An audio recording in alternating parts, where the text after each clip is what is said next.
So my name is Jocelyn Broman. I am a former We the People alumni, competed back in 2006, and I currently work on Capitol Hill for Representative Paul Cook from California. And I'm Francine Engel. I'm from the state of Michigan. I'm a political scientist and constitutional scholar.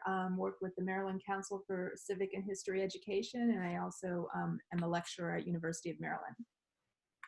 And I'm Mike Miles from Birmingham, Alabama, and all of us are grateful for all of the classes, but especially y'all. What your state has gone through with the virus has been heartbreaking to watch. I watch Governor Cuomo's briefings in the afternoons when I can, and for all of the difficulties that your state is going through and families of people that you know, we're especially thankful to all of you for being a part of this today and bravely fielding a team, and we're honored to be with you today. Let me also add, there's one other guest in the room this morning. Rebecca Reeder from Indiana is the person that keeps us coordinated and keeps the judges going well, and she's in the room with us this morning. We're glad she's up and at 'em. So Rebecca, welcome. We're glad to have you with us. Chris, you're waving at us. Do we need to say something else? You're good. All right. Jocelyn? All right. If you could introduce yourselves, and then we'll read the question. Thank you so much. Good morning. My name is Abdul Yusuf. Good morning. My name is Asma Sajid. Good morning. My name is Robbie Mandel. Good morning. My name is Amila Radoncic. I would like to take a moment to also introduce our coaches, our principal, Mrs. Cohen, and our coaches and teachers, Ms. Rutter, Ms. Kovat, and Ms. Azov.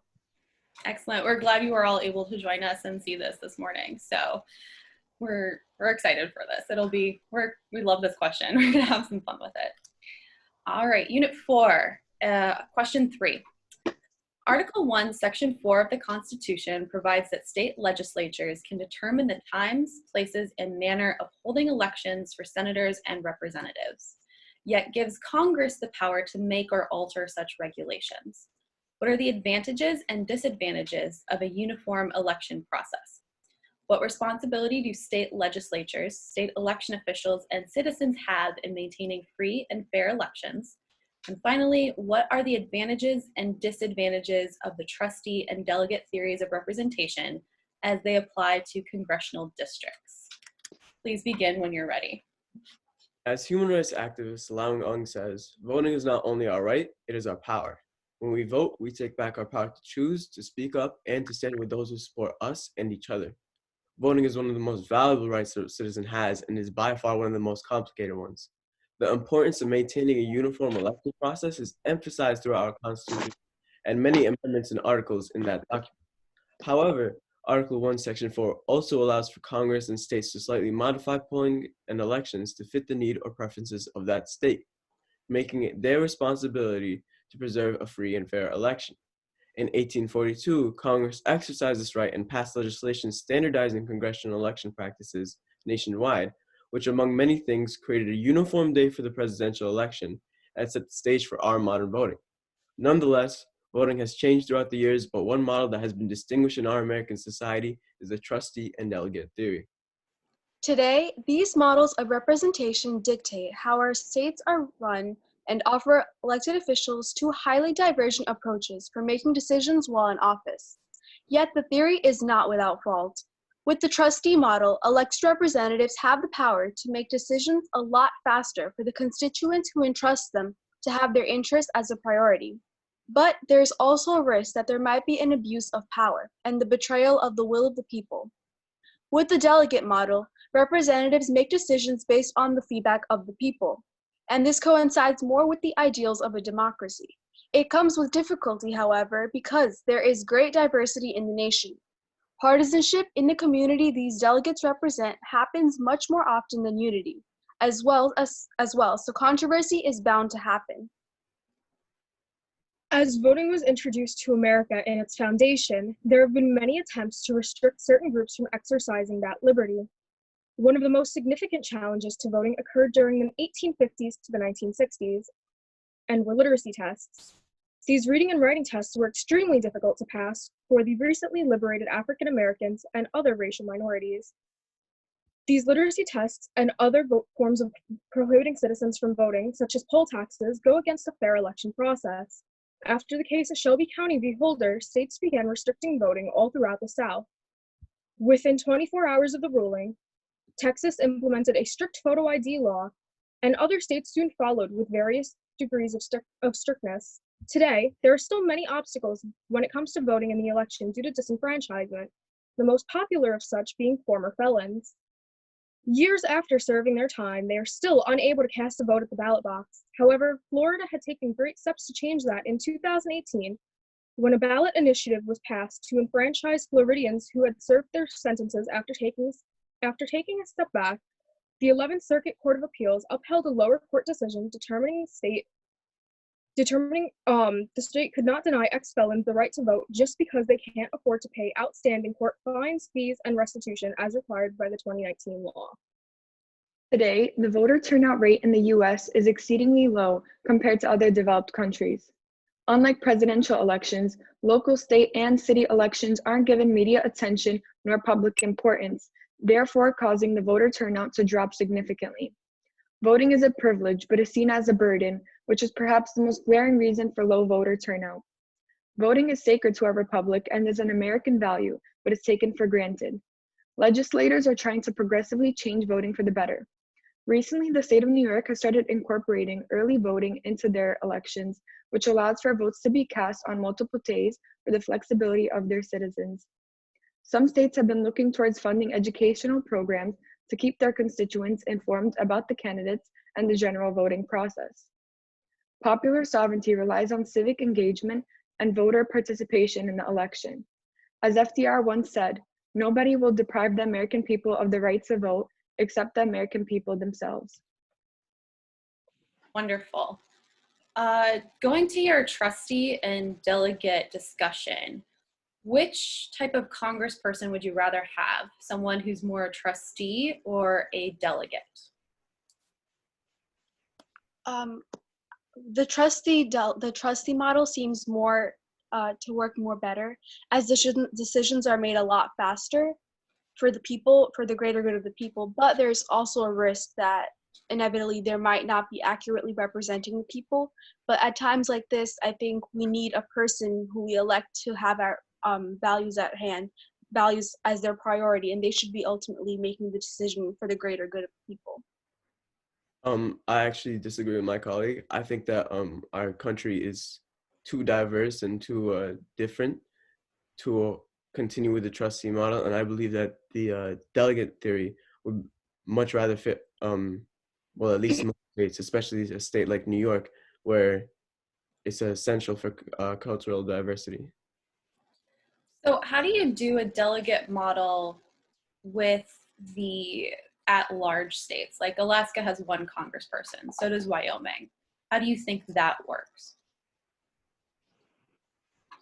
Well, of course, I think that in those cases, in those few cases where some states only have one representative, then I believe, of course, the trustee model would work better, as you can't. It's inconceivable to imagine that one delegate would be able to accurately represent every single view of a state.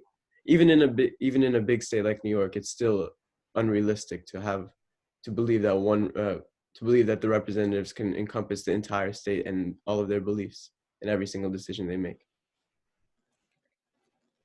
You talked about how felons are still disenfranchised in some states, but other than felons, what are some of the things that are in place in some states that you think may disenfranchise other groups other than felons? I believe one of the struggles that today people are facing during this pandemic, especially in states like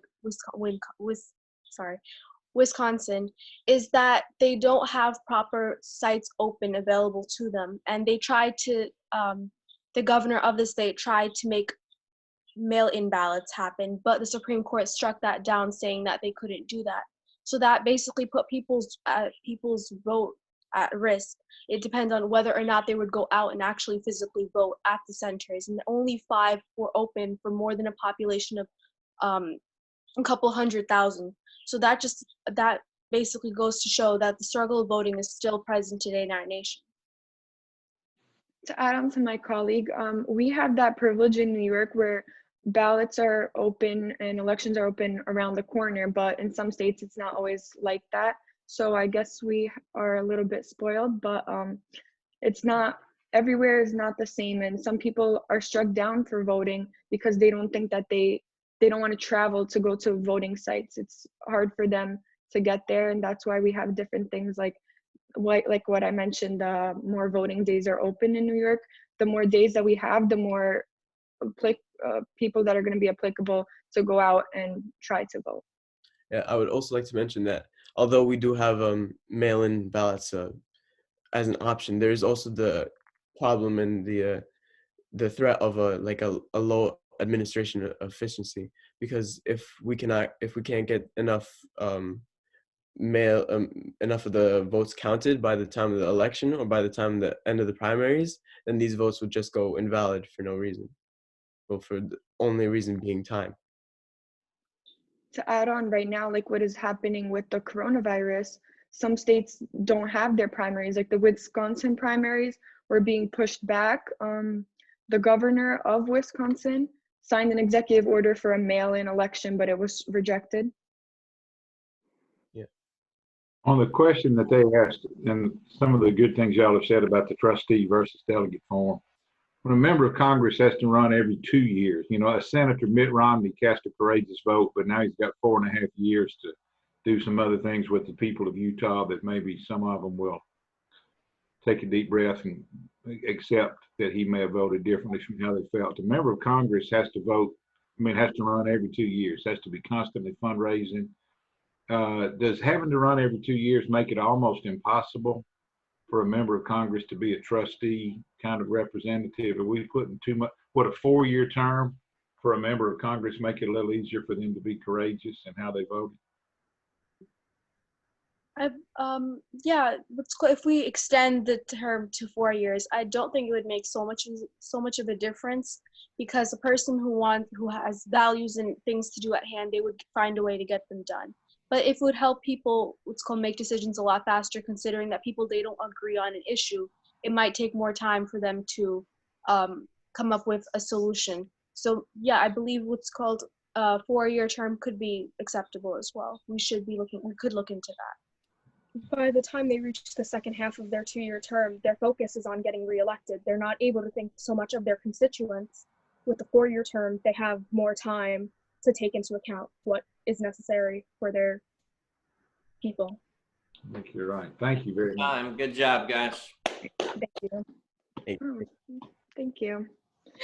Yeah, great job. Your statement gave us so much to go off of. Your examples of dealing with poll taxes and voter ID and those kinds of institutional ways that can limit access to voting. You have a very good discussion with that. And then you followed that through with your understanding of mail-in issues that are currently happening with the pandemic and the follow-up. So it was a very good discussion in regards to that. I would like to, for talking about the delegate and trustee relationship, you guys did a great job of kind of seeing that there's this tension between it, that it's not always like one or the other, that sometimes it's usually a mix of the two. And your answers to that were very helpful to, like, how do you balance this thing, and what's the difference between a state like New York that has a large congressional delegation and a state like Wyoming that would have only one and then their 2 senators. So they have at the most 3 to be represented in Congress. So what does that mean? How does that look? And how does representation maybe change across the nation for that? So great job with those answers.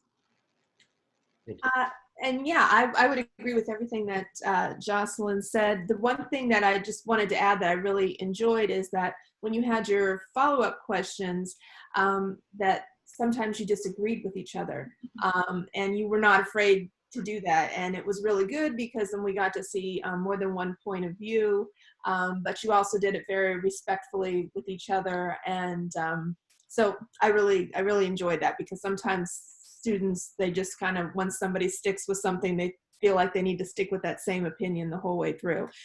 So it was nice to see the dialogue between you.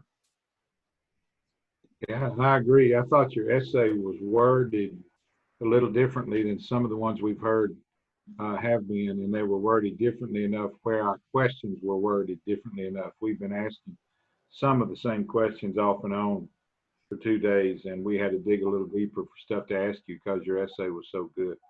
But let us close. I know it's just about the right time to close. Marlo, I wish we had a room full of people to clap for you the way we usually would, but for y'all to have gone through this with the degree of difficulty that y'all had to do this, I wish we had a room full of people to tell you how great this is that you and your students and your staff have pulled this off.